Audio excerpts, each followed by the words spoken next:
This season we've got two big regulation changes.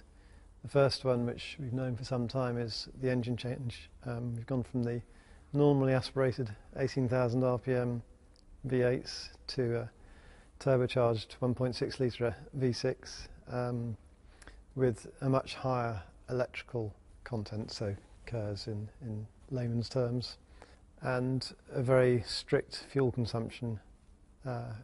So not only have a 100 kilos maximum fuel for the race, but we also have a maximum consumption, or flow rate if you like. The old engines, for reference, were using around 160 kilos, so it's a big reduction in fuel. And that of course means that there'll be a lot of strategy in the race. Most of the races we anticipate will be fuel capacity limited, so we'll have to save fuel through the race, which will mean different driving styles, compromising lap time at times to save fuel, which obviously means how you then use your remaining fuel. Do you go out quick at the start, try and break away and then save fuel? Do you save fuel early in the race and try and sprint later in the race? All those sorts of things will come into play. So I think it's a big technical challenge. They're hugely complicated engines compared to the V8s to install, where the V8s were sort of a very well-known package. These engines, the engine itself is easy enough to install, but then of course you've got the turbocharger, the intercoolers, the electrical side in terms of the motor generator units, where the batteries, much bigger batteries. Bigger batteries mean bigger conditioning boxes for the batteries. It also means more cooling for those batteries, so that means more radiators on top. So roughly speaking, the radiator area on the car is double compared to a V8, and that of course is another challenge, how you cool the car with such a big heat rejection requirement. So it really is a big change for us. The biggest engine change, without doubt, that we've had since the turbos disappeared in the late 80s. Arguably much bigger because of all the electrical side of it. So we've got that to cope with. Obviously Renault, our partner, are the big players there in terms of the package itself. Our job is to install this in the neatest and most performant way we can. And on top of that, the second big changes really revolve around the aerodynamics. What sounds quite a small change, which is a 75 millimetres, that's roughly 3 inches reduction in the width of the wing on each side, and that was done to reduce the chances of a wing being knocked off when two cars touch in a sort of dogfight, if you like. But it has a big aerodynamic effect. Before, the front wing end plate allowed us to put the flow off the tip of the wing outside of the front wheel. Now the front end plate's right in front of the front wheel. It's in about the worst possible place. It's not inside, it's not outside. And that means that the majority of the flow now stagnates in front of the front wheel. A little bit of it finds its way outside, the rest comes inside, and in doing so makes quite a mess. The front wheel wake effectively, or the combination front wing and front wheel wake, becomes much bigger. And that causes all sorts of problems downstream as you approach the side pod and the diffuser.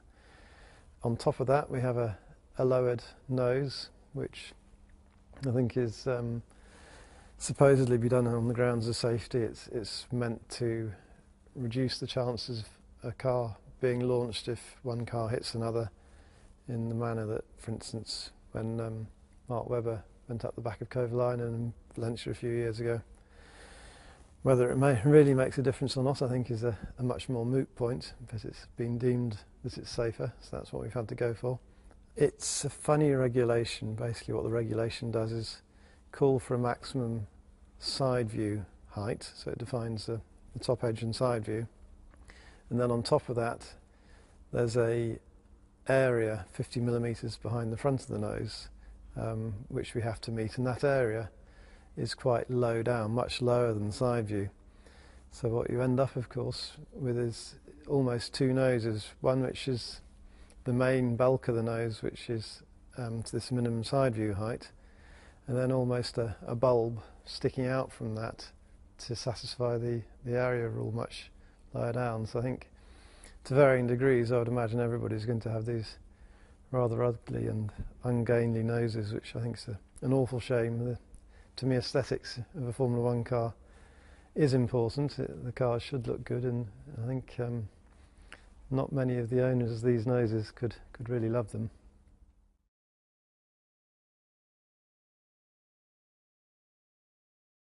Regulation changes which involve aerodynamic changes, and therefore how you deal with those aerodynamic changes and how you try to make sure that the mechanical package and the tyres work in harmony with those aerodynamic changes is always a challenge.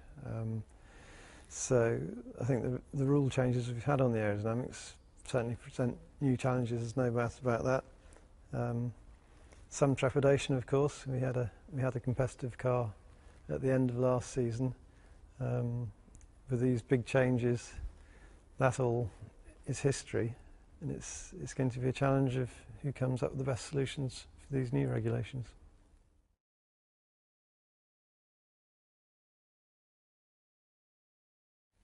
Last season was whilst it appeared very easy in terms of the number of wins and the number of points we had at the end of the year,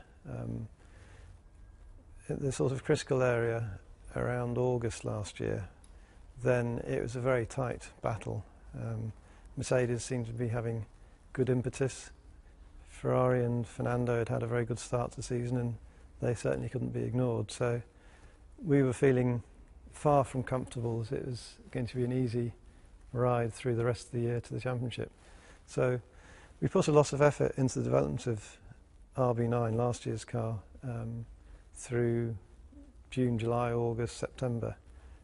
Inevitably that brings with it the compromises that we of course have limited resources, and while we're developing RB9, then that meant that work wasn't going into the new car RB10, which, given the magnitude of the regulation changes that we've had over the winter, was without doubt a compromise compared to what we'd have ideally liked to do. But we felt that we needed to do that to try and win the championship we were in, and then handle the, if you like, the pressures of timescales that resulted from that decision. So I think time really has been our biggest battle, that we haven't had the time to do as much research as we'd have ideally liked on the background of the car before we had to commit to the fundamental hardware of monocoque and gearbox case.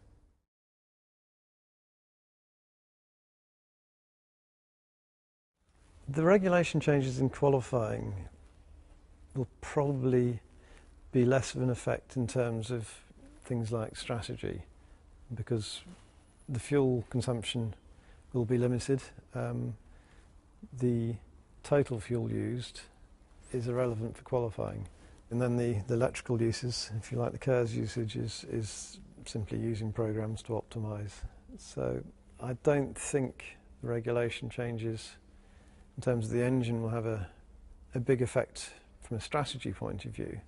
It may well be that some engines perform better in terms of their qualifying because fuel consumption is less of an issue than it is in the race. Equally, obviously there's all the other factors that of course come into play, like tyre usage, so we might very well have a similar case to last year where some cars are easy on their tyres and perhaps then struggle to warm them up and get them to work properly in qualifying, but have a very good race pace, and vice versa.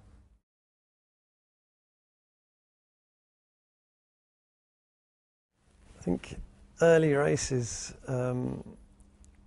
could see quite a few upsets in the order. Reliability is the most obvious concern. The cars, the engine and power unit is tremendously complicated. And whilst a road car manufacturer, it could be argued there's some quite complicated hybrid cars out on the marketplace. Those cars have had the luxury of years of development before they come to market.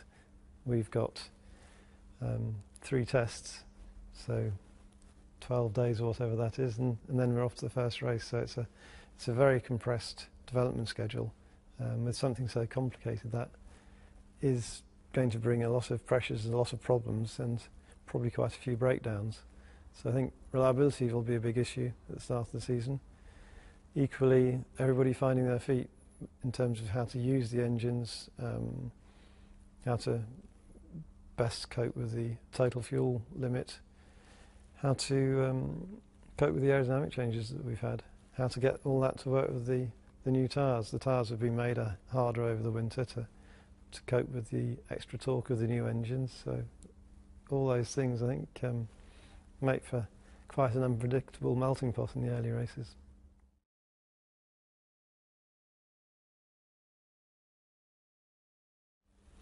I think Daniel's, through the junior formulas and then the last 2 years at STR, has shown a very good pace. He's a naturally fast driver.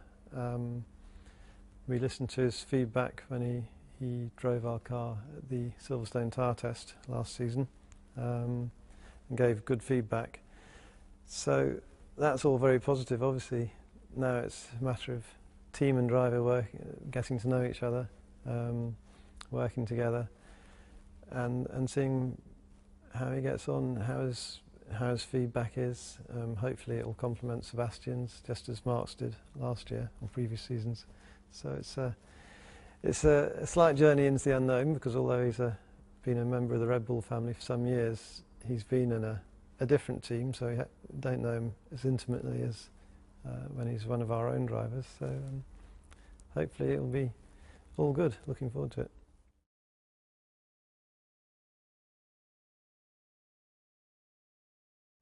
Have I enjoyed designing the RB10? Yes, I have. It's been a lot of pressure, a lot of long hours for everybody in the factory. It was a very compressed design schedule because of the fact that we'd chosen to continue to develop RB9 in our championship battle quite late into the season. That really put the pressure on for all of us to hit the deadlines. But the pressure can be a good thing.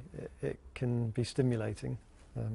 Doesn't always seem so when you're kind of leaving the factory at some antisocial hour in the evening and gulping down a quick supper before going to bed. But sometimes creativity comes out of those high pressure environments. So we shall see. It's certainly been a busy winter, and now it's that time of trepidation where we wait to see, does our car perform as our simulation tools suggest it does, or are there some nasty shocks that we haven't properly understood? What's everybody else been up to over the winter? When you have a big regulation change like this, then of course we all individually as teams go away and do our bit and do the best job we can. But we've got absolutely no idea where that leaves us relative to our competitors. So as I say, it'll be a slightly nervous time seeing where we are in the upcoming tests.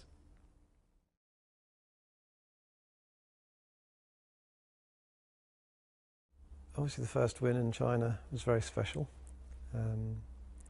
We'd had the big regulation change over the previous winter, which we had managed to read quite well, and so we're suddenly in the unusual position where ourselves and Braun, who hadn't been